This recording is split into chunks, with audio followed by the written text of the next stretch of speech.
In Congress, lawmakers are in the midst of a partisan tussle to approve the National Defense Authorization Act, a must-pass bill that usually gets tagged with special interest legislation. Last week, the bill advanced through the House of Representatives and was sent over to the Senate containing pro-life amendments. Here's more. When you are advocating for a service member to have a child whipped from their womb, they can't deploy.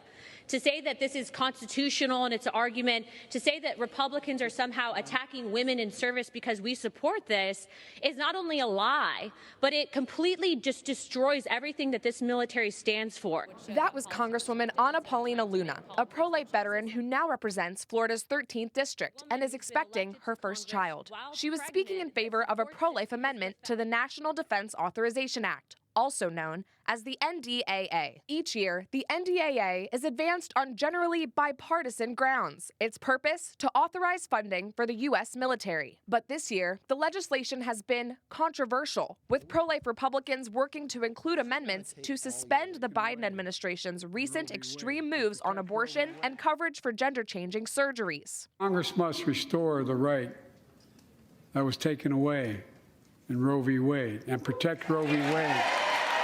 The Vice President and I are doing everything to protect access to reproductive health care and safeguard patient safety. But already more than a dozen states are enforcing extreme abortion bans. Make no mistake about it. If Congress passes a national ban, I will veto it.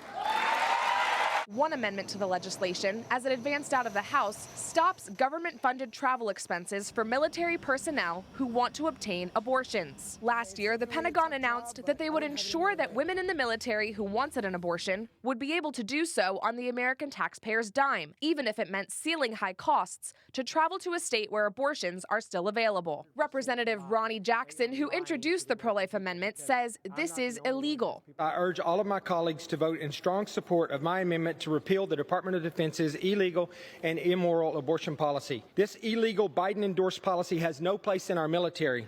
Taxpayer money provided to DOD is intended to provide for our national defense and our national security, not to promote and support the Biden administration's radical and immoral pro-abortion agenda. Jackson's amendment was co-sponsored by over 70 other members and was eventually included in the bill, but not without grumblings from pro-abortion Democrats.